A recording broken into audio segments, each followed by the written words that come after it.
അതെ, കത്തുന്ന വെയിലും ചൂടും ഒക്കെ ആണെങ്കിൽ ഇതുപോലത്തെ ചില കാഴ്ചകൾ നമ്മുടെ കണ്ണിന് ഭയങ്കര കുളിർമ നൽകുന്നതാണല്ലേ.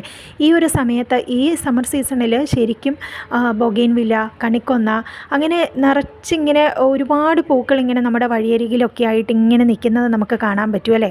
ഇത് പഞ്ചാബിൽ നിന്നുള്ള കാഴ്ച തന്നെയാണ് കേട്ടോ.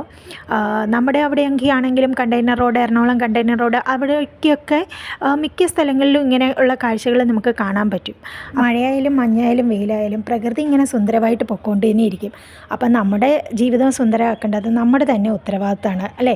ചിലരുടെ ജീവിതം എന്ന് പറയുന്നത് ഭയങ്കര ബ്ലെസ്ഡ് ആയിരിക്കും കേട്ടോ. അവരെ ശ്രദ്ധിക്കാനും അവരെ നോക്കാനും അവരുടെ കാര്യങ്ങൾ തിരക്കാനും ഒക്കെ ആജീവനാന്തം ആൾക്കാരുണ്ടായിരിക്കും. അങ്ങനെയുള്ളവർ ഭയങ്കര ബ്ലെസ്ഡാണ്. അത് ഭയങ്കര കുറവുമായിരിക്കും. പക്ഷെ അങ്ങനെ കിട്ടുന്നവർക്കുണ്ടല്ലോ, അങ്ങനെ കിട്ടിയ അവർ അത്രയും ബ്ലെസ്ഡ് ആണെന്നുള്ള ഒരു കാര്യം മനസ്സിലാക്കാനുള്ള ഒരു കഴിവുണ്ടാവുമെന്ന് എനിക്ക് തോന്നുന്നില്ല. കാരണം അങ്ങനെ നോക്കുന്നവർക്ക് അവർക്ക് എപ്പോഴും കുറ്റങ്ങളായിരിക്കും. അവരെ എത്രയൊക്കെ ചെയ്തു കൊടുത്താലും അതിലൊരു തൃപ്തി ഉണ്ടാവില്ല.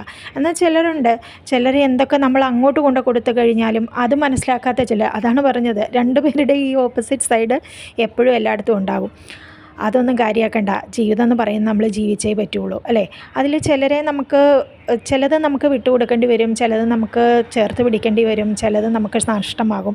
എന്തൊക്കെ വന്നു കഴിഞ്ഞാലും സർവൈവൽ ഓഫ് ദ ഫിറ്റസ്റ്റ് എന്ന് പറയുന്ന പോലെ തന്നെ നമ്മൾ സർവൈവ് ചെയ്യുന്നവരെ മുമ്പോട്ട് പോകത്തുള്ളൂ. അതുകൊണ്ട് തന്നെ ജീവിതം കരുത്തോടെ മുമ്പോട്ട് പോകേണ്ടത് നമ്മുടെ ഉത്തരവാദിത്തമാണ്.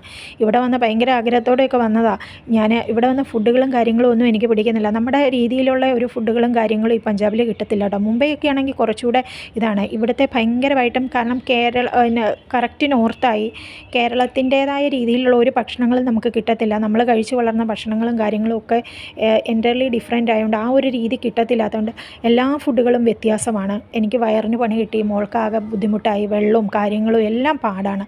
അതുകൊണ്ടാണ് വീഡിയോകളും കാര്യങ്ങളും ഒക്കെ വരാൻ താമസിക്കുന്നത് കേട്ടോ. എനിവേ ഞാൻ തിരിച്ചു വരും. ഓക്കെ.